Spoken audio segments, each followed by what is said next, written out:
Golden State Media Concepts Fantasy Football Podcast is your one-stop shop for fantasy football news and advice. Can't decide on who to draft on the first round? Going gaga on how to line up your team. Got you covered. Traditional League, Dynasty League, PPR League, IDP League, even Daily Fantasy Football League. Join us as we break down all the questions of fantasy football. It's the Golden State Media Concepts Fantasy Football Podcast.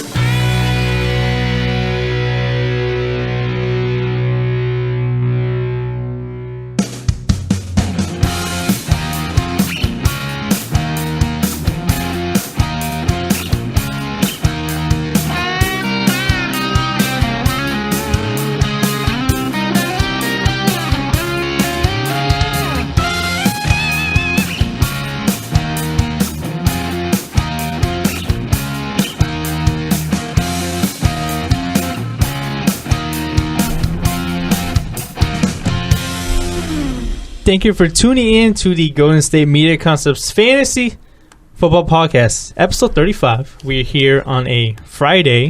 I think it's around 9:30 on this beautiful day. It's actually really good weather after we had some pretty poor weather here in Northern California. But we have a lot to talk about. We have the Divisional round happening this weekend.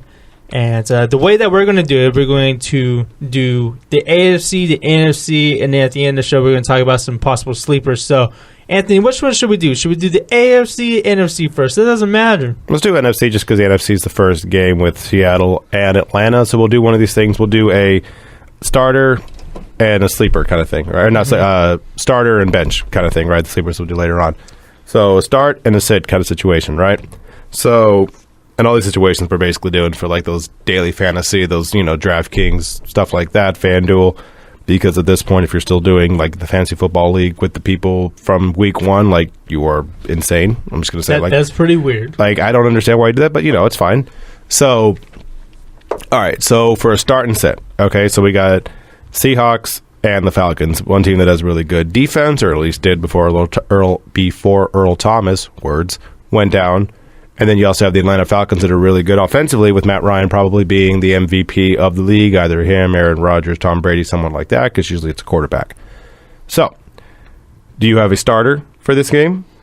Yes, I do. And your starter is? Because you'll go starter, I'll go starter, you'll go bench, sit, I'll go sit, right? Okay. So, starter for you is... You know what? I think for a starter in this game, and it's kind of going to contradict myself a little bit on the football show, but I think I'm going to go with Thomas Rawls. Okay. Starting, yes. I do think he's going to be highly involved in this game. The Seahawks historically have been a running football team for the past, ever since Sean Alexander was there. Right.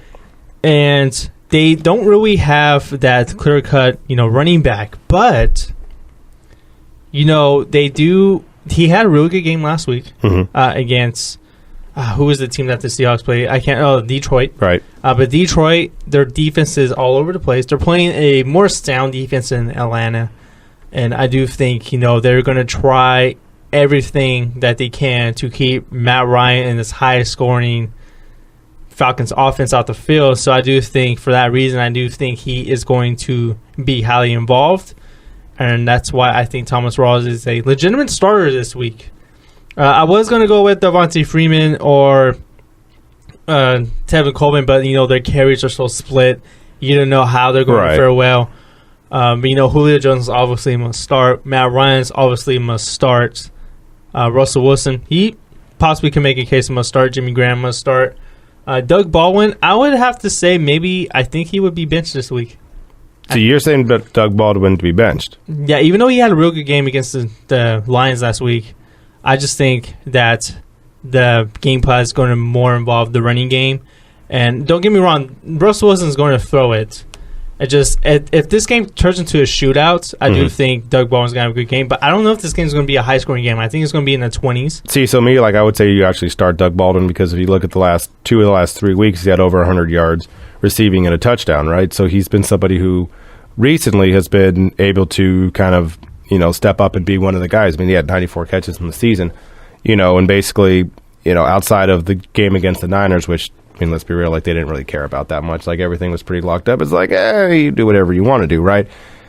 But if you take that game out of it, I mean, the man has been having at least 7 receptions, 5, 6, 7 receptions every week.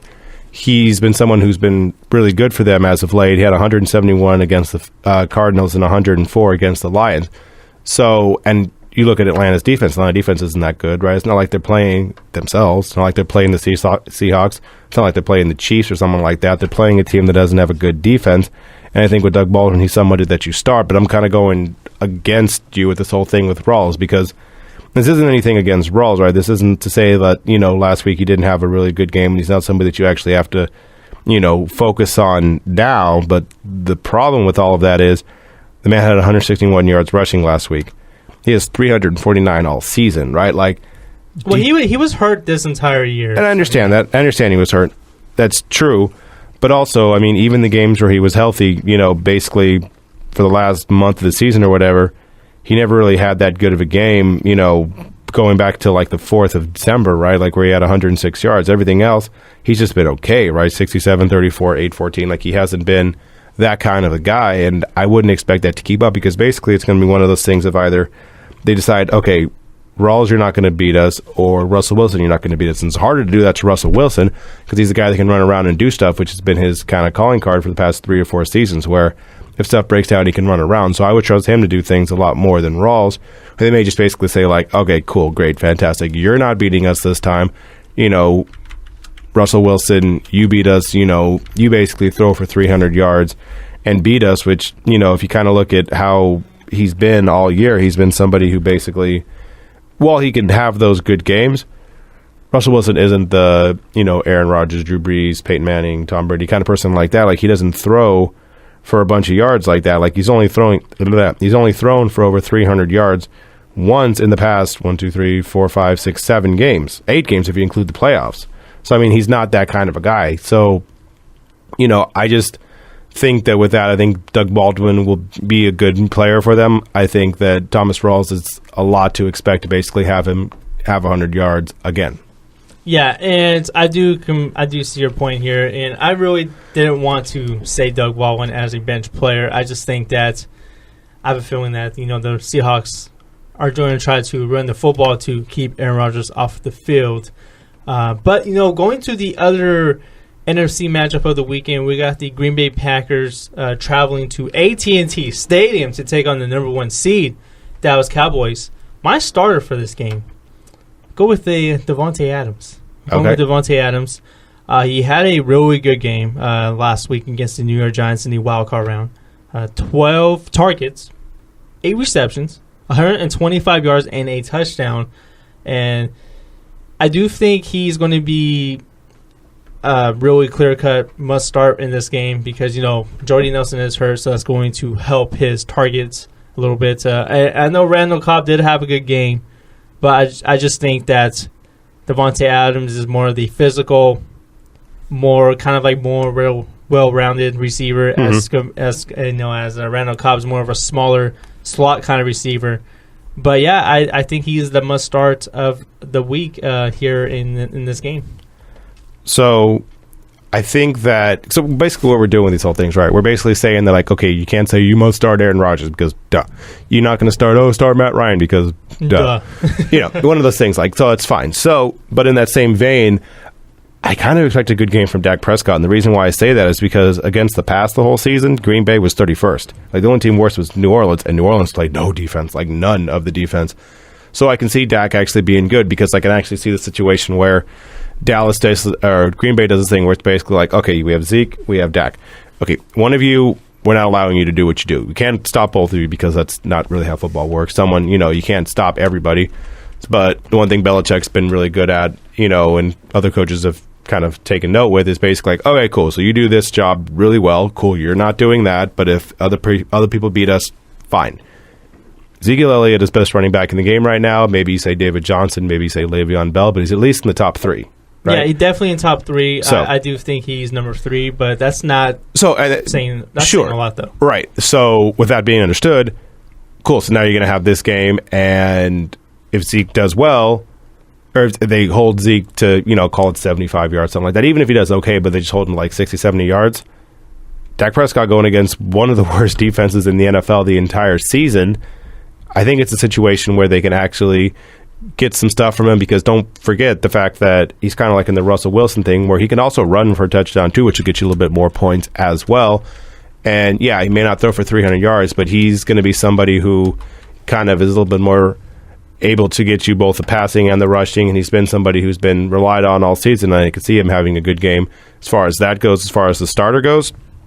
Now, going back to as far as the bench goes, like, it's one of those things where, look, I understand how great he's been, like, his whole career. I understand that he's, over the past, 5 seasons, Des Bryant's been, like, a really good player. But he's also been somebody who has been hit and miss this entire season, right? Like, he could have 120 yards in a game. That's fantastic. He's also had games where he had 10 receiving yards, 8 receiving yards, 40 receiving yards. Like, he's had these games, and not even including the last game of the season against the Eagles, where it was basically like, we don't care, we're not starting anybody. Like, he's had these games where it's been really hit or miss. So I would be really scared to, because also, if you do one of these fantasy leagues, he's going to be a decent amount of money because he's Des Bryant. He doesn't always show up, so him, I would be a little bit hesitant to start. Yeah, and I can really see your point. Des Bryant has been one of the most inconsistent receivers this season. I think him and Odell Beckham are one of the 2 most inconsistent receivers, this fantasy season. But as far as my bench player, I'm going to have to go with Ocho. Ocho. Ty Montgomery, the running back / receiver there in Green Bay.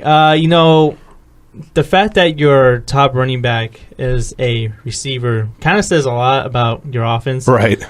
But, I think that the thing that's saving the Packers is that, Aaron Rodgers is Aaron Rodgers. And he's he's playing he's like the hottest player in the field right now. Right. But, I would stay away from Tom Montgomery. Last week, he did get a knee injury as well, so that's another reason why I would say to stay away from him. Mm-hmm. He did have 27 yards and 11 attempts, and I think anybody in this Packers backfield is someone you have to stay away from. Even Christine Michael, even though he did get some time last week, right? I don't think the game's going to fall in the running game. It's going to be very, very going to be relied heavily on Aaron Rodgers, and I say bench anybody that's a running back on Green Bay. I mean, I can totally see that.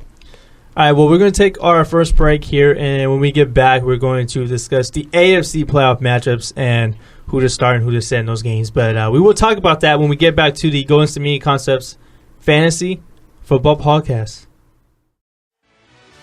Check out the show that's built on the MMA. From the UFC to extreme cage fighting, they got the fights covered. Check out the GSMC MMA podcast. Get the latest news on past or upcoming fights. Join us as we talk to and about some of the biggest names in the MMA, past, present, and future. When it's the fight game, there's just one show to check out. GSMCpodcast.com/MMA-podcast. Don't forget to like them on Facebook and follow them on Twitter. Visit GSMCpodcast.com for more info.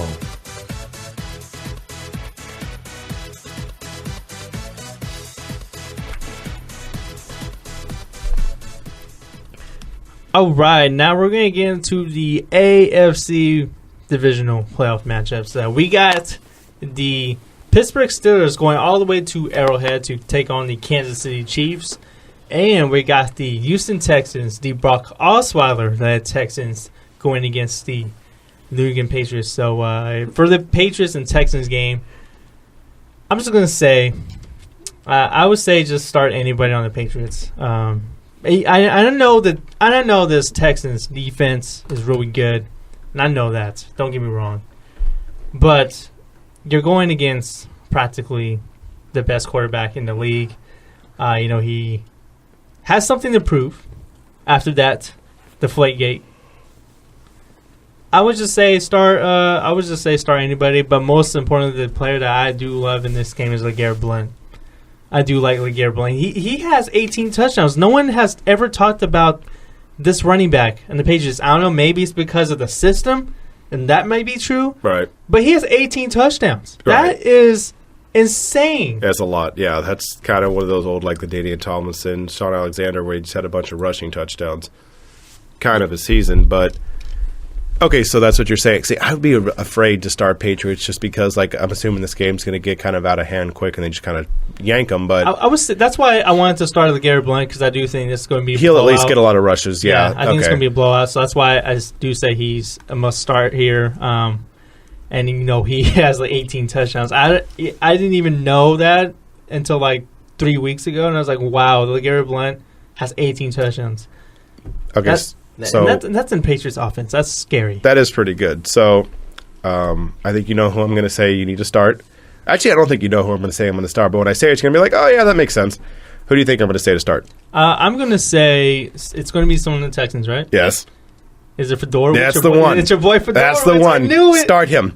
Because, like, here's the thing. Like, if you've listened to this for the last couple of weeks, you understand that my hatred for Fedorowicz is because he always gets the ball thrown to him by Osweiler. Well, that's probably going to continue because they're probably going to take away DeAndre Hopkins because they're going to double team him and he's going to be like, oh, there's Andre Hopkins. Never mind, he's covered. And they're just going to go straight to the tight end Fedorowicz. He's going to get his little dump off passes. But I'm trying to help you out with this whole thing. So if they get 7 receptions for Fedorowicz, I think that's going to be actually a really good game for him because, while I, sometimes think of Fedorowicz as the bane of my existence sometimes, at least he's actually, someone who's been reliable. He's been somebody who every single week it's like, oh, look at Fedorowicz. He's basically doing it again.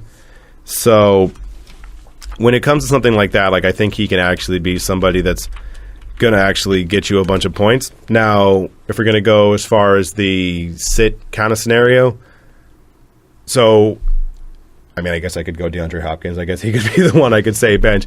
Actually, we'll do that. We'll do him. We'll just kind of keep my little string going of DeAndre Hopkins, don't play him. I understand he's a great receiver. Or at least he was a year ago. Don't play him. Yeah, that's my thing. So start Fedorowicz. Don't start Hopkins. Has been going fantastic swimmingly for me all year. Do that. I think that's going to work out well for you. That's my pick. You, Jeremiah, go. What you got? Fedorowicz, huh? I mean, look, here's the thing. That's your boy, Fedorowicz. Here's the thing. For the past 2 months, your hatred for Fedorowicz is so hilarious. Well, no, here's the thing. Because, if you're going to keep getting burned by the dude, you might as well embrace it at a certain point. And I'm trying to help embrace it for you who are listening right now. If you want to basically say, he hates Fedorowicz all year, so yeah, might as well go with him. All right. But as far as sit goes, I'm going to go with Lamar Miller. Okay. He did have a pretty solid game, 73 yards and 1 touchdown, but 31 attempts, which averages to 2.4 yards per rush, and he's going against probably the best offense because there's some amazing offenses left in the playoffs. Mm-hmm. With probably the best quarterback in the league, and I did say this is going to be a blowout, and I'm going to stick to that. This has the makings of a 35-0 game, and I do think the Patriots are going to run away with this handily, and so I think the run's going to obviously get away from the Texans there, and that's why I'm going to go with Lamar Miller. I just don't think there's not going to be a lot of opportunities for Lamar Miller to shine. Okay, yeah. I like that. Yeah. So with the Fedorowicz there, your hatred for Fedorowicz, but look, man, I'm just trying to help at this point. I think it's funny. It's okay though. It's okay. So, but for the other game though, real talk, we have another game. Pittsburgh Steelers going to the Kansas City Chiefs. Right. This is really actually besides the Packers and Cowboys game, I'm actually looking forward to this game. Right. This is probably, I think this is a really underrated matchup of the weekend. Mm-hmm. But of course, I'm going to say start Le'Veon Bell, start Antonio Brown, start Ben Roethlisberger. You pretty much have your pick of the litter here. Sure. But I'm going to say start Tyreek Hill. Okay. I'm going to say start Tyreek Hill, and he's been really explosive. I do think he's going to get the ball in a majority of ways, whether it is through the air or through the ground. I do think they're going to try to have him involved into the ground game because, Alex Smith is not really that type of quarterback to light it up through the air. But I do think Tyreek Hill he's really explosive. Probably one of the explosive players in the league. But, he has potential to get at least 100 yards, total yards, that is. You can get it as a receiver, you can get it as a rusher. And, he does have, 9 touchdowns total. And that's not even including the kickoff and punt returns that he's had. So I do think he is someone that you can start. And I think he might be cheap. He's not going to be expensive. He's not going to be really cheap. But I do think he's at a reasonable price this week. But yeah, that's the guy I'm going to start with in this game. So for me, I'm going to say one of the obvious ones. I'll say Le'Veon Bell, but the reason why I say Le'Veon Bell is because the Steelers are 26th right now as far as regular season went in rushing defense, and as far as passing defense goes, the Chiefs were 18th. So the point of that is, while their defense, as a whole has made really good plays, they are a little bit susceptible to certain things. And one thing Le'Veon Bell's been really good at, he's averaged 100 yards receiving, or 100 yards rushing, and 50 yards receiving. So I think they can be susceptible to get a lot of yards given up by Le'Veon Bell. I think basically they're going to try and, hobble Ben and basically get him hurt again. But I think they can do enough with Le'Veon Bell. I think he can get a lot of points for you because, with this whole thing, like we're trying to talk about who to start, but we're trying not to make it obvious. Okay, but you're going to have one of the obvious people taken, right? Like you're going to start a Tom Brady or you're going to start, an Aaron Rodgers or someone like that, people that are going to get you a lot of points. And for that, I think Le'Veon Bell is that guy because all the defense for Kansas City is historically good. If you look at the numbers, they're not like that great as far as running the ball, and passing they're just okay with it. And Le'Veon Bell isn't just a runner; he can actually catch the ball in the backfield. So I think he would be someone at the starter as far as that goes. Now, on the other side, as far as like a sit goes, I mean, you can make it easy and you can say someone like Alex Smith because I don't think he's going to get a lot of points for you.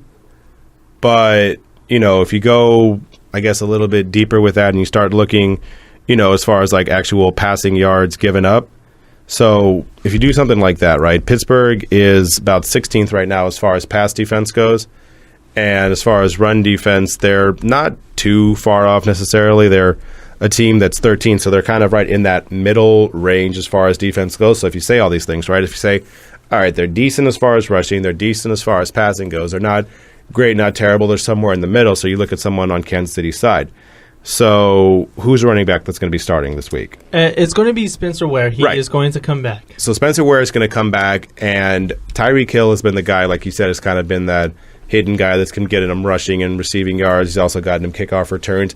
Spencer Ware, even though he's coming back, I don't think he's going to be doing that much for him. Like, you want to have some kind of hope that, he can come back and do kind of the stuff that he did before he got hurt. But, I mean, at the same time, I think the Steelers are basically going to, they're going to try and stop someone like a Travis Kelce or Tyreek Hill. But if you kind of actually look at how Spencer Ware, had been doing, he'd been doing okay, but I think they're just basically going to make sure that they have absolutely no running game and they just, cover Travis Kelce enough. So I don't think Spencer Ware is going to have a very good game at all. Yeah, and, obviously another player to start is probably Travis Kelce, who I think he's still the top tight end left in the playoffs, even though Jimmy Graham is still playing. Mm-hmm. But I'm going to go with Spencer Ware to sit as well. This is his first game back, I think, since the Christmas game against Denver. Broncos. Yeah. So he's had 2 weeks to heal, and that may bode well for him. But I do think that Pittsburgh is going to try to take the run away because that's what Kansas City does best. They run the football. Right. And, Alex Smith, he's been Mr. Checkdown his whole entire career, so I do think they're going to try to make Alex Smith beat them, and I do think it spells really, not a really successful day for Spencer Ware. Right. So I do think I'm going to go with him to sit as well. But we're going to take our second break, Anthony. Are you cool with that? Yep, I'm good with that. All right, cool. We're going to get into some sleepers here, and I got a couple here that I want to share with you guys, but I will share who those players are when we come back to the Goins to Me Concepts Fantasy Football Podcast. Are you looking for the very best NFL and college football podcast? Then check out the GSMC Football Podcast. Get the latest football news both on and off the field. From the NFL Draft to trades to the rumor mill to the NFL Combines, they got you covered. That's GSMCpodcast.com/football-podcast. Get updates on college rivalries, game day insights, and much, much more. It's football talk the way you want it. This show eats, sleeps, and breathes football. Don't forget to like them on Facebook and follow them on Twitter. Visit gsmcpodcast.com for more info.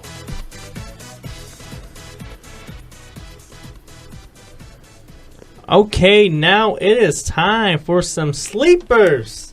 I did say that I had a couple. I actually lied, Anthony. Bad. Yeah, I lied to you guys. I only have one. Mm-hmm. And my one sleeper of the week is tight end. Mm-hmm. Jared Cook, the Green Bay Packers. He's my sleeper of the week. He's my sleeper of the week going against the Dallas Cowboys. Mm-hmm. And, you can possibly say maybe Jason Witten could be a sleeper too in this game if it happens to turn into a shootout, so I can see that. But I think Jared Cook is playing with the hottest quarterback right now. And, I think if Cowboys find ways to, defend Devontae Adams and, try to take Randall Cobb out of the game, Aaron Rodgers is going to find someone to throw to you. Sure. And I think that guy, the third option, will be Jared Cook. I think it will be. Okay, that's not bad. I actually kind of like that. It's kind of, like you said, as a sleeper, it's kind of under the radar. So for me, you're kind of looking at something in a situation where, we obviously have all the people that are like the mainstay starters, the people that are just going to get, 150 yards. We assume like Le'Veon Bell or someone like that's going to do that. And we assume that these games are kind of going to go in that way. So we talked about Ocho and how we don't really expect a lot from him because he's a wide receiver, running back, someone who basically isn't in that range, right? He's not somebody necessarily is used to that. Like, he had a great game once, but that doesn't mean he's going to keep doing it over and over again. So for me, it's someone like Christine Michael, right? He's somebody who, for the Green Bay Packers, you just need somebody to be the guy. Like we saw with Seattle last week, they had finally Rawls be the guy. Like, he had 100-plus yards rushing, and he was someone who was like, oh, okay, great, you can give me 160 yards, we can at least rely on you. Michael, we at least understand that he's a guy capable of having a good season, right? Or at least having a couple good games, because he started off the year pretty hot for the Seahawks when he was getting like 60 yards or 100 yards basically. Through the first, 6 weeks of the season, he was getting at least 52, 58, but he was averaging around 60, 70 yards a game. So we understand that he has that capability, and also has the capability of catching a couple passes out of the backfield. So you take all those things together, and you got to assume that Green Bay at least tries to do something running the ball, because we saw in the past Aaron Rodgers can't be both your leading passer and your leading rusher. Like, that's not going to help you win games. So I think with this, he basically becomes the guy. I don't think Montgomery's the guy. I think Michael can at least get you a decent amount of yards, right? Like, fine, last week he didn't do anything, but I think he's somebody. I mean, we even saw it against the Bears, right? Where he had like 45 yards rushing on 4 carries. Like, if you give him the ball and you give him a chance, I think he can actually be someone that's reliable enough for you, and they can get you enough yards to where you can basically, I'm not saying he's going to have 100 yards rushing. That's not what I'm saying, but I'm assuming he can get you, it's like a flex position, someone that, okay, like, I'm trying to kind of get these points where I can. I think he can actually get you something around 50, 60 yards a game, and I think he could also catch some balls out of the backfield to basically round it off to say like 70 yards or something like that. I think he can be somebody that can get you points out of nowhere. Yeah, and I do like I did say earlier that stay away from anybody in the Green Bay Packers backfield, but if someone were to emerge, I would have to agree it would be Christine Michael, because we've seen what he could do earlier this season in Seattle, and he looked like he was going to be the guy this year, but unfortunately it didn't work out. Right. I want to point something out about Jared Cook. 3 out of the last 4 games, he has had at least 8 targets. That's 3 of the last 4 games, and I do think it can happen again against the Cowboys. Yeah, and exactly. Like, this is one of those things where these people that we're talking about, be it Cook or Michael, is someone that, they've proven to be reliable in the past, right? Like, maybe recently they haven't, but, especially with the running game, you're going to have Green Bay and, they're going to try and take away Aaron Rodgers. I'm not saying they're going to, but let's say he struggles for a little bit to start the game. You get a couple of runs in, so that way they kind of keep the defense honest. And I can see Christian Michael being the guy, because he's proven to be the guy, both with that team a little bit and with the Seahawks, him being that guy. And you talked about Jared Cook, like he's somebody who they've at least been looking at and trying to go to over the last few weeks of the season. Yeah, but, we're going to see how this weekend plays out. It's going to be interesting to see. It's going to be interesting to do the show next week because we're going to have 2 games to talk about. Right, we'll have the championship games and the thing and you think the Packers are they're going to win. Yeah. Right, and I kind of do the same thing as well. So we can kind of keep that going. I don't think Houston wins, so my Fedorowicz thing can finally be laid to rest. It can finally be over. Finally, your love affair with Fedorowicz is It's not over. a love affair. It's a love-hate. Not a love affair. I hate him. I hate him so much. It's just a hate relationship. Well, it's the thing of you keep getting burned every single time, but at the same time, if you can actually help people out and say hey, he keeps pounding my face, then you might as well put your money on him. That's what I'm doing with Fedorowicz. But if they beat the Patriots, I don't even know what to do with the NFL if they beat the Patriots. I don't know what to do with the NFL. If the Houston Texans beat the Patriots, I don't know what universe we're living in. Because if the Houston Texans beat the Patriots when just days after the Chargers moved to LA, I don't know what to do with myself. But we'll leave you with that note. And so we're going to conclude today's show. I thank you guys for tuning in to the Goes to Me Concepts Fantasy Football Podcast. You can tune into the show on a variety of platforms: iTunes, Google Play, Stitcher, SoundCloud, and YouTube, as well as on the website gsmcpodcast.com. You can also follow the show on Instagram and on Twitter at gsmc_football, and on Facebook you can like us at the Goes to Me Concepts Fantasy Football Podcast. I'm sorry, I said it a little too fast. The Facebook is Goes to Me Concepts Fantasy Football Podcast. But as always, I'm Jeremiah. And I'm Anthony. And you guys have a good day and have a pleasant tomorrow. And good luck this weekend, guys.